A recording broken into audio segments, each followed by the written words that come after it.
Hello and welcome to our today session of EST. तर आपण सुरुवात केलेली आहे युनिट नंबर 4ला. The name of unit is environmental pollution. तर याच्यामध्ये आपण डेफिनेशन ऑफ पोल्युशन म्हणजेच 4.1 हा स्टडी केलेला आहे. आजच्या सेशनमध्ये आपण 4.2 म्हणजेच सॉईल ऑर लँड पोल्युशनला सुरुवात करणार आहोत.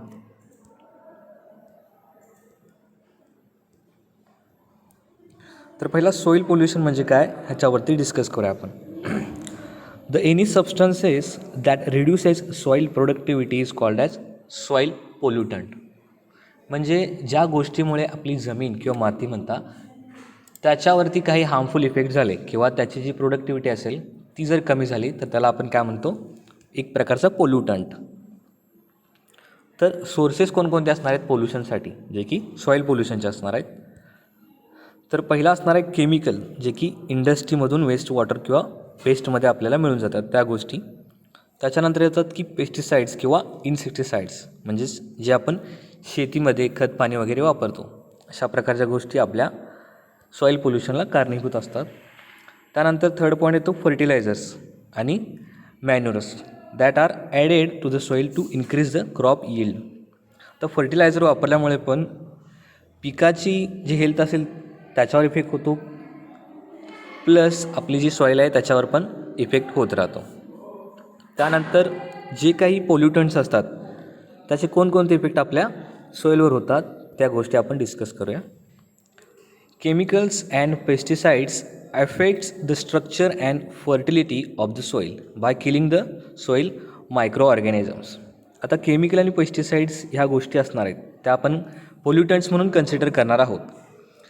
तर त्या काय करणार आहेत की आपल्या ज्या मातीमध्ये जे मायक्रो ऑर्गॅनिझम्स असतात, जे काही जीवाणू विषाणू असतात, जे की आपल्या शेतीसाठी किंवा सुपीकतासाठी गरजेचे असतात, त्याला ते किल करतात. त्यामुळं त्याची जी ग्रीड असते ती कमी होते. Pesticides are absorb by the plants and then transferred to other organisms.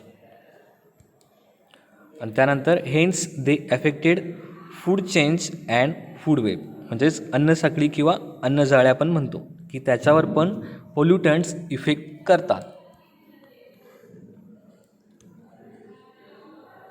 Chemical excretory products of livestock and human beings used as manure pollute the soil besides giving high yield.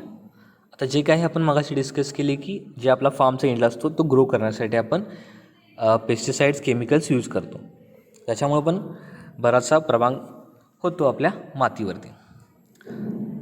The faulty sanitation and unhygienic practices of people at the soil pollution.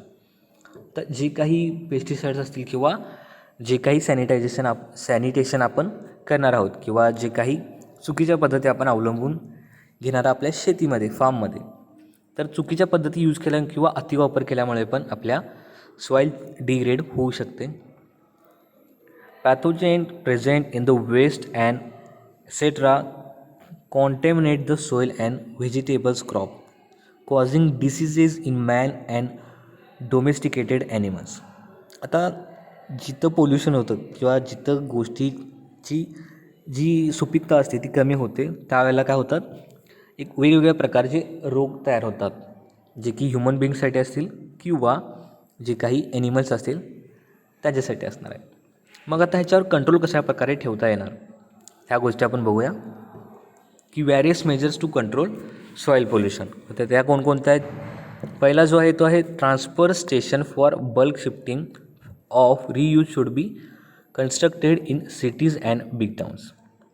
तर ज्या काही ट्रान्सफरच्या station असणार आहेत जे की मोठमोठ्या असतील म्हणजेच बल्कमध्ये असणार आहेत, त्या काय करायचं आपण मोठमोठ्या सिटी किंवा टाउन्समध्ये शक्यतो रिफ्यूज करून ठेवायच्या. Pneumatic pipe should be laid for collecting and disposing waste. आता ज्या काही डिस्पोजेबल वेस्ट असतात किंवा न्यूमॅटिक पाईप्स हा एक टाईप असणार आहे पोल्युटंट्सचा, त्याच्यामध्ये काय करायचं ते कलेक्ट करायचं आणि त्याला डिस्पोज व्यवस्थित करायला पाहिजे. Materials like paper, glass and plastics can be recycled. तर ज्या गोष्टी रिसायकल होऊ शकतात त्या रिसायकल करता येतात का, ह्याच्यावरती ट्राय करायचा आणि ते परत रियूज करून यूज करायचं. Metals should be recovered from scrap and disposed materials. आता जे स्क्रॅप असणार आहेत मेटॅलिक स्क्रॅप, तर त्याला काय करता आलं पाहिजे आपल्याला, त्याला रिकवर करता येते का हे चेक करायचं आणि त्यानंतर जे काही उरलेला भाग असेल त्याला तो मटेरियल आपण काय करायचा, डिस्पोज करायचा व्यवस्थितपणे. नेक्स्ट आहे use of chemical fertilisers should be reduced by the use of bio fertilisers and manures. म्हणजे जे काही केमिकल किंवा जे हार्मफुल असतात त्यापेक्षा काय करायचं, जे नॅचरली तयार झालेले असतात जे की बायो फर्टिलायझर किंवा जे काही आपण म्हणतो जैविक अशा प्रकारे, तर त्या नॅचरल खत पाणी कशा प्रकारे देता येईल ह्या गोष्टी बघितल्या तर सॉईल पोल्युशन कमी करता येतं. Use of pesticides can be reduced bye adopting biological control of pests. आता नॅचरली ज्या गोष्टी आपण आपल्या फार्ममध्ये प्रोडक्शनसाठी घेऊ शकतो तर त्या घ्यायच्या. शक्यतो कसं आहे, पेस्टिसाइड्स आणि केमिकल्स एक प्रमाणात काम करतात, पण ते ओव्हरयूज झाले तर जी सॉईलची डिग्रेड होणारच असणार आहे, त्यामुळे त्याचं पोल्युशन होणारच असणार आहे आणि त्याचा बॅड इफेक्ट आपल्याला भविष्यात मिळणारच असणार आहे. Use of cattle dung and agriculture waste in biogas plants should be encouraged. म्हणजे बायोगॅस म्हणा किंवा अशा वेगवेगळ्या प्रकारच्या ज्या पारंपरिक प्रकारे ज्या वेस्टपासून एनर्जी बनवायचं काम करतात तर त्या गोष्टी आपण अवलंबून आत्मसात केल्या पाहिजेत. तर या सगळ्या गोष्टीमुळे आपल्याला सॉईल पोल्युशन कंट्रोल करता येऊ शकतो. तर next is deforestation can check soil erosion to the great extent. आता ज्यावेळेला आपण डिफॉरेस्टेशन म्हणतो म्हणजे वृक्षतोड किंवा आपण जंगलतोड म्हणू शकतो, त्या गोष्टी झाल्यामुळे काय होणार की माती आपल्याला इरोजन मिळणार आहे, ते पण मोठ्या प्रमाणात मिळणार आहे. तर आजचा दुसरा जो पॉईंट असणार आहे तो असणार आहे वॉटर पोल्युशन. आता आपण डिस्कस केलं ते होतं सॉईल पोल्युशनवर, आता आपण वॉटर पोल्युशनवर डिस्कशन करणार आहोत. तर वॉटरचे सोर्सेस कोणकोणते असणार आहेत. एक असणार आहे सरफेस सोर्स, म्हणजेच सरफेसवरती म्हणजे आपल्याला कुठं कुठे मिळणार, पॉन्ड्स आणि लेक्स. त्यानंतर स्ट्रीम्स आणि रिव्हर्स म्हणजे नदी, झरे अशा प्रकारे, आणि डॅम्स जे की आपण म्हणतो धरण. त्यानंतर दुसरा जो सोर्स असणार आहे तो असणार आहे sub surface source, streams and rivers, wells म्हणजेच ओपन किंवा आणि ट्यूब वेल्स. तर ह्या गोष्टी सोर्समध्ये होत्या. आणि सोर्सेस ऑफ वॉटर पोल्युशन, आता जे पोल्युटंट्स असणार आहेत वॉटरसाठी जे काही सोर्स असणार आहेत ते एकतर असणार आहेत डोमेस्टिक सेवेज आणि इंडस्ट्रियल इन्फ्लुएन्स. म्हणजे डोमेस्टिक सेवेज म्हणजे घरगुती जे काही सांडपाणी होणार आहे त्या गोष्टी. त्यानंतर ॲग्रिकल्चर सोर्समधून जे होणार आहेत त्या गोष्टी, पेस्टिसाइड्समधून होणार, थर्मल पोल्युशन, त्यानंतर pathogenic organisms, mineral oil, underground water pollution, marine water pollution. या सगळ्या असणार आहेत वॉटर पोल्युशनचे सोर्स असणार आहेत. ह्याच्यामुळे आपल्याला वॉटर पोल्युशन होतं. तर आता वॉटर पोल्युशन झाल्यावरती आता पोल्युटंट आपल्या वॉटरवरती कोणत्या प्रकारे इफेक्ट करतात तर ते आपण बघूया.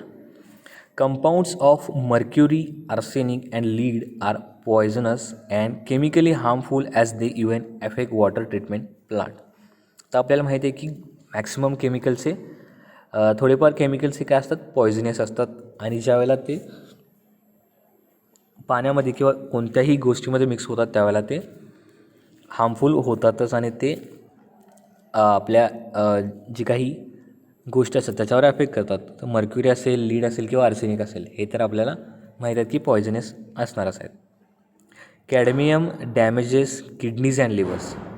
आता हा जो धातू आहे कॅडमियम, तर तो जर ह्युमन बिंग्सच्या शरीरात गेला तर त्याला किडनी आणि लिव्हर हे डॅमेज करू शकतं. तर हे त्याचे इफेक्ट्स होतात. त्यानंतर inorganic nitrates and phosphates promote growth of oxygen consuming algae which results in a death of fishes and other aquatic animals.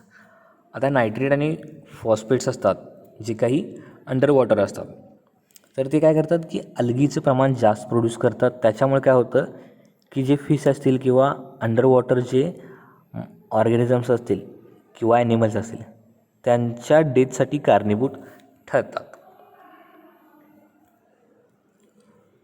Presence of dies and compounds in the discharge water changes the colour of water.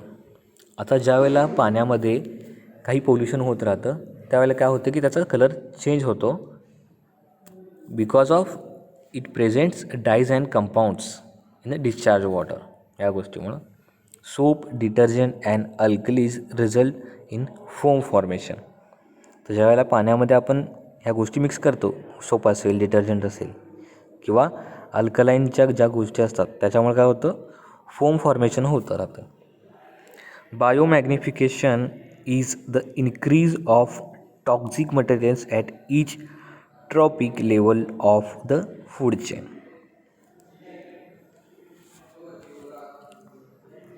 त्यानंतर दुसरा point येतो तो म्हणजे BIS water quality standards. तर BIS म्हणजे काय, bureau of Indian standards, जो की 2009साठीचा हा चार्ट असणार आपल्याकडे. त्याच्यात आपण कोणकोणते पॅरामीटर्स घेतो आणि WHO म्हणजेच वर्ल्ड हेल्थ ऑर्गनायझेशन स्टँडर्ड 2011नुसार कोणकोणत्या गोष्टी याचा आपण एक कंपॅरिझन करूया. हा टेबल एक आपण डिस्कस करूया. तर pH असणार आहे, TDS असणार आहे, ह्या ज्या पॅरामीटर्स असणार आहेत त्याचं लिमिट ॲक्सेप्टेबल किती असणार आहे आणि डिझायर्ड किती असणार आहे, ह्या गोष्टी ह्या टेबलमध्ये दिलेल्या आहेत. pH, TDS, alkalinity, DO, EC, salinity, turbidity, Na+, Mg2+, Ca2+, F-, Cl-, NO3 2-, NO4 2-. आता ह्या गोष्टी ह्या दिसतात, ह्या काय असणार आहेत, आपल्याला ॲक्सेप्टेबल लिमिट असणार आहे. आणि हे काय असणार आहेत, WHO जी काही डिझायर्ड लिमिट असणार आहेत. आता ह्याच्या लिमिटमध्ये जो काही ॲक्सेप्टेबल असणार आहे, जो की ब्युरो ऑफ इंडियन स्टँडर्ड्स आणि वर्ल्ड हेल्थ, हा आपण चार्ट घेतो वॉटर क्वालिटी स्टँडर्डसाठी. आणि त्याच्यानंतर आहे वॉटर ट्रीटमेंट प्लांटची एक फ्लो डायग्राम असणार आहे की वॉटरवरती ट्रीटमेंट कशा प्रकारे करू शकतो. तर सुरुवातीला काय असणार, आपल्याकडे रॉ वॉटर असणार आहे. ते रॉ वॉटर काय करायचं, वॉटर कुठं सोडायचं, रॉ वॉटर कंट्रोल ह्याच्या ठिकाणी सोडायचं. त्याच्यानंतर आपण काय करणार आहे, ॲरिटेटर. आता हा जो असणार आहे हा एक पार्ट असणार आहे, एक फेज असणार आहे. तर हे जे रॉ वॉटर असणार आहे ह्याच्यावर थोडंसं आपण काम करणार आहोत. त्याच्यानंतर ते कुठे जाणार आहे, ते ॲरिटेटरकडे जाणार असणार आहे. मग ह्याच्यात थोडी प्रक्रिया होत राहते. त्याच्यानंतर ह्याच्यातला जो रिझल्ट असणार आहे तो आपण सॉफ्टनरकडं आपण सेंड करतो. पण सॉफ्टनरमध्ये काय काय असणार आहेत, पहिला असणार आहे ॲक्टिवेटेड कार्बन, त्यानंतर लाईम आणि जो काही ॲल्युमिनियम सल्फेट असणार आहे. ह्या तिन्ही गोष्टी आपल्याला ह्या सॉफ्टनरमध्ये मिक्स करून आपण घेतो. आणि जो काही याच्यावरती प्रक्रिया होऊन जे काही वॉटर असेल तर ते नेक्स्ट कुठं सेंड केलं जाते, सोडा ट्रीटमेंटला. आणि जो काही खराब असेल किंवा स्लज असेल तो आपण साईडला बॅकआउट करून त्याला घेऊ शकतो. ज्या वेळेला सॉफ्टनरकडून सोडा ट्रीटमेंटकडे जे वॉटर असणार आहे ते जाणार आहे, त्याच्यात आणखी थोडी ट्रीटमेंट होणार आणि त्याच्यानंतर ते फिल्टरेशनला जाणार. फिल्टरेशनमध्ये इथं सँड फिल्टर असल्याला अवेलेबल असणार आहे. त्याच्यात काय होणार आहे, क्लोरिनेटर असणार आहे. त्याच्यानंतर जो काही वॉटरमध्ये क्लोरीन ॲड करतो किंवा रिमूव्ह करतो, जे काय आपण क्लोरीन इथून ॲड करून वॉटरची प्युरिटी किंवा जी काही गोष्टी असेल त्याच्यावरती आपण ट्रीटमेंट करणार आहोत. आणि ह्या सगळ्या गोष्टी झाल्यानंतर आपल्याला ट्रीटमेंटेड वॉटर मिळणार, म्हणजे जे काही वॉटर ट्रीट ऑलरेडी केलेलं असणार आहे तर ते आपल्याला ह्या ठिकाणी मिळणार आहे. एक सिम्पल फ्लो डायग्राम आहे, याची प्रोसेस लक्षात ठेवायची. आणि त्याच्यानंतर येतो की वॉटर कन्झर्वेशन कोणकोणत्या गोष्टींमध्ये आपल्याला करता येते. तर पहिला पॉईंट आहे तो आहे रेन वॉटर हार्वेस्टिंग, म्हणजेच जे काही पावसाचं पाणी असेल त्याचं हार्वेस्टिंग करायचं आणि त्याला रियूज करता आलं पाहिजे, ह्याच्यामध्ये येतो. सेकंड पॉईंट आहे तो वॉटरशेड मॅनेजमेंट. आता जे काही व्हरायटी ऑफ वॉटरचे सोर्स असतात त्याला वेगवेगळ्या प्रकारे मॅनेज करायचं कसं, तर हे वॉटरशेड मॅनेजमेंटमध्ये येत राहतात. त्यानंतर थर्ड पॉईंट येतो तो कन्झर्वेशनसाठी आहे resettlement and rehabilitation of people. जे काही रिहॅबिटेशन किंवा रिसेटलमेंट असणाऱ्या लोकांची, की एकाच ठिकाणी जास्त लोड होता कामा नये, ह्या गोष्टी सगळ्या वॉटर कन्झर्वेशनमध्ये येऊन जातात. तर आजच्या सेशनमध्ये आपण 4.2 सॉईल लँड पोल्युशन आणि 4.3 वॉटर पोल्युशन हा पार्ट कवर केलेला आहे आणि बाकीचे पार्ट आपण नेक्स्ट सेशनला कवर करणार आहोत.